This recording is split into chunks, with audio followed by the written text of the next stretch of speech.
Kanalıma abone olmayı ve videolarımı beğenmeyi unutmayın.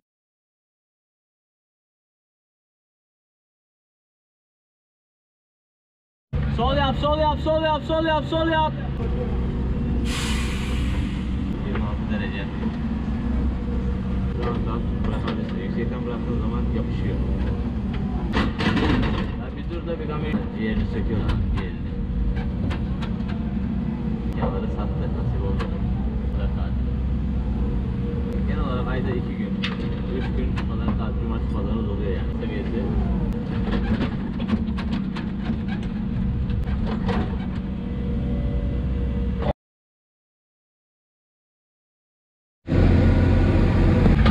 Sol yap, sol yap, sol yap, sol yap, sol yap.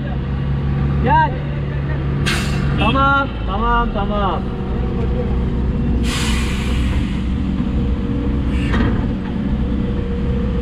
Evet arkadaşlar, biraz da kamyon yükleyelim. Hava sıcak, 26 derece. Toprak malzemede şöyle alt zemini biraz yavaş bırakırsanız hem toprak yapışmamış olur kasaya.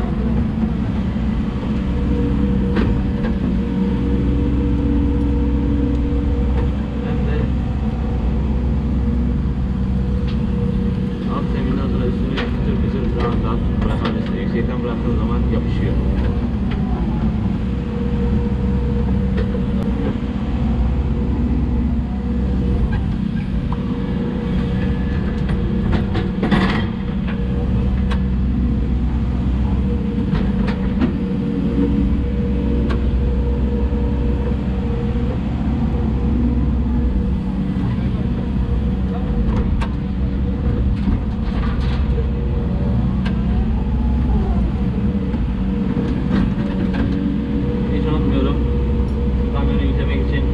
Diye bir abi vardı, operatör.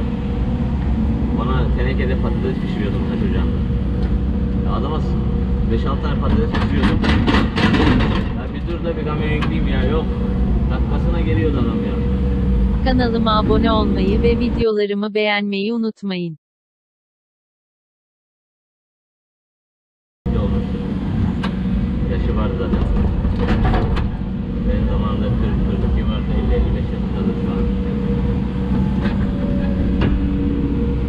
Ben de düşünmüyor değilim ha, yani 55 yaşına gelince hala bu mesleği yapabilir miyim, yapamaz mıyım?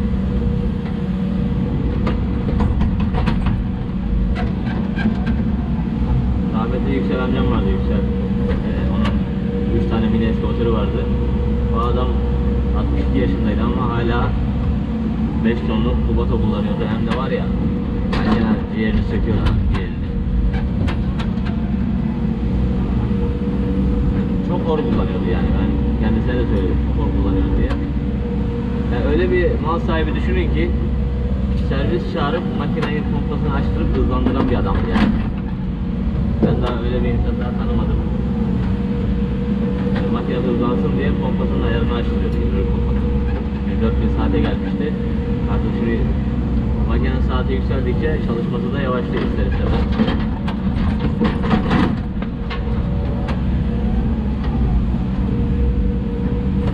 Servisi çağırdı, dedi bu makine yavaş mı, dedi hızlandırır. Servis uyardı yani, dedi pompa dedi erken biter, pompa yaptırmak zorunda kalın dedi, o zaman da yeni pompa alırız dedi ama makineleri sattı, nasip oldu.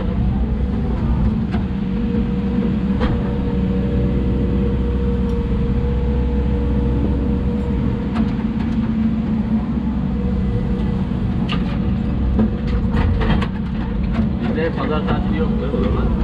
Her cuma çalışmıyordum yani. Benim pazarımız cuma günü. İsterse adam 2 katı para versin, cuma günleri çalışmıyordum.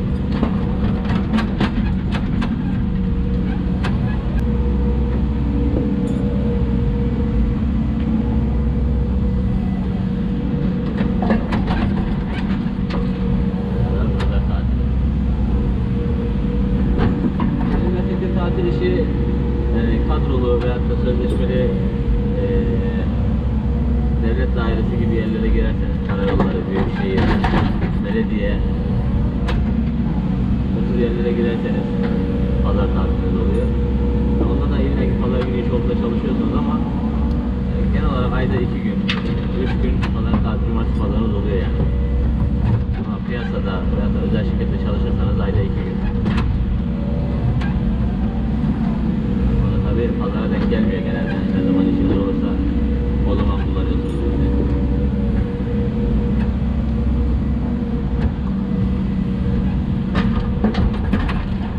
Çok havayla doldurmayacağım kasa seviyesi. Çünkü trafiğe çıkıyor. Sıkıntılı bir bölge. O yüzden bu şekilde de iyi zaten yani ideal. Toprak dolu. Zaten ağır.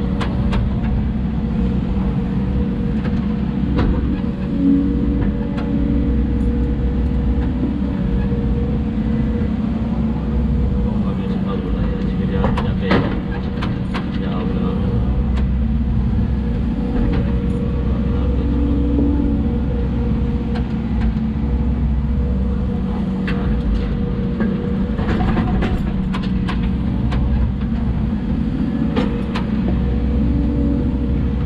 Zaten bir seriyim ondan sonra.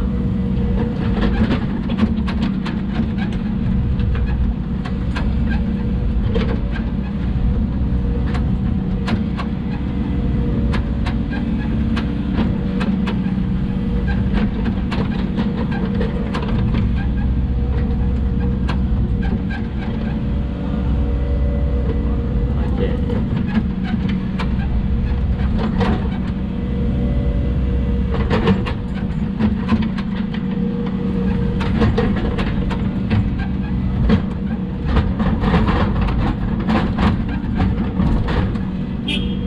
Cihan amca tamamdır. Tamam hemen geleyim. Bir kapı daha gel. 2 mi?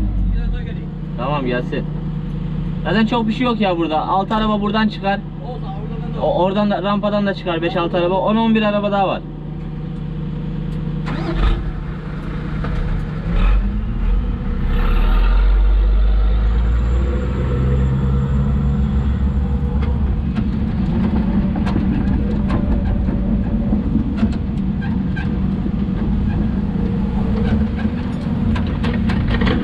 Taş gözüme batıp duruyor.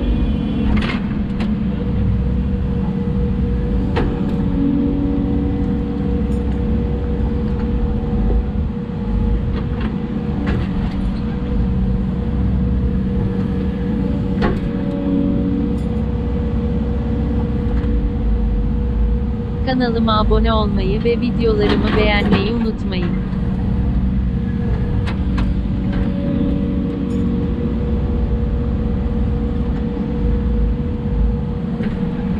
Bu villanın temelinden kalan harfiyat bu. Bu serpmişlerdi buraya. Sonra çok yüksek atınca geri alalım dediler. Büyük makine sermiş bunu 22 tonlu. Aynı izden gelsin, aynı izden.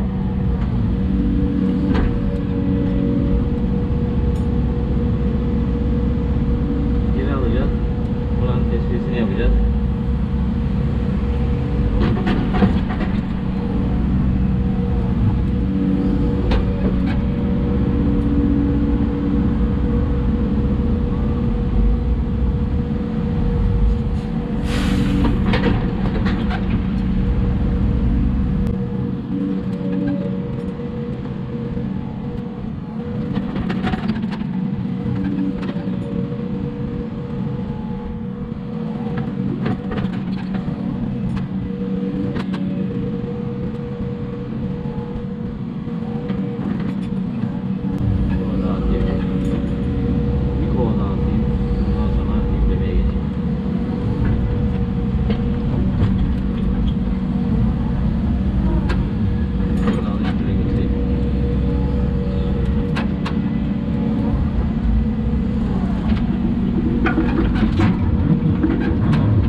müdahale ediyorsunuz.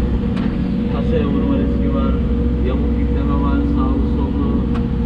O yüzden bu şekilde kasayı görerek yüklemek çok keyifli.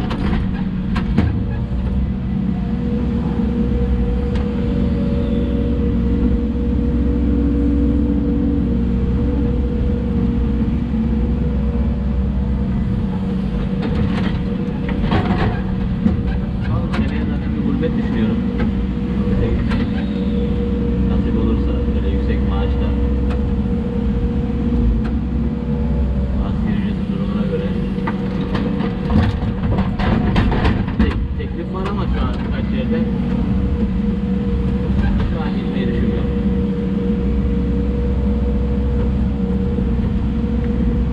Çünkü ortamın ne olacağı belli değil. O yüzden kışa kadar bir çalışalım.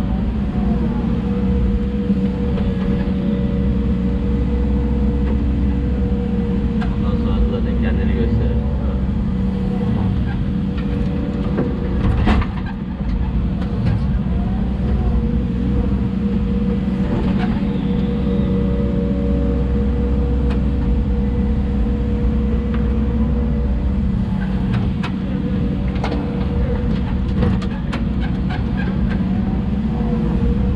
Hidromen'in yeni kasasını beğendim, yeni kupasını, hani, yeni seri makinesini, ama bir tık beğenmediğim bir şey var. O da kabinin çok alçak kalması. Yani şu makineyle mesela dar bir yere girdiğin zaman kafanı sağa çevirdiğinizde arkası vuruyor mu vurmuyor mu diye hesap edebiliyorsunuz dönerken. Ama yeni de kabin çok alçak kalmış. Arkayı da yükseltmişler motor kapağının olduğu yeri. O yüzden bilmiyorum, ben bilmedim. Görünüyor mu görünmüyor mu da kabin çok güçlü olduğu için görünmüyor gibi, yani görünmez gibi geliyor bana.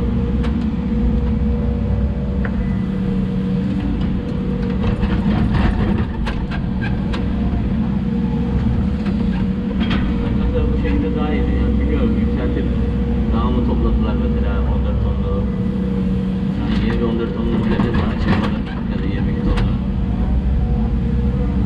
ama görünüş olarak çok güzel olmuş.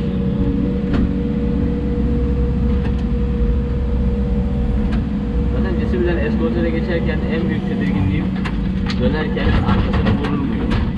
Vurmaz mıyım? Yani arkasına ne kadar dikkat etmem gerekiyor. Oydu. Ama Escort'e geçtiğinden beri 4-5 senedir öyle çok büyük bir vukuatım yok yani. Grupta. Çünkü çırakken ilk yağcılığa gittiğimde bu işi öğrenirken valideler git 22 tonlu yıka, geri ocağa getir, yükleme yapacaksın dediler. Tamam dedim. Neyse indim aşağı, kompresör var taşkıran yer. Onun yanında su tuttum biraz hortumla falan, ıslattım güzelce, fırçaladım. Sonra bir daha ıslattım, köpükledim, yıkadım derken işim bitti. Geri götüreceğim makineyi. Hani arkasından korkuyorum ya vurur mu diye. Neyse dönerken orada olduğum yerde kamyon falan da vardı. Kompresörün çenesine taş yıkan kamyon da vardı yanımda. Ben kovaya hiç bakmadım, direkt arkaya baktım. Sen kova git kompresörün şeye vur, kulesine. Yani içinde bütün bu kompresördeki bantları, motorları çalıştıran sisteme sen git vur kovayı. Kule bir kaydı 20 santim yan tarafa. Aha dedim, seçtim.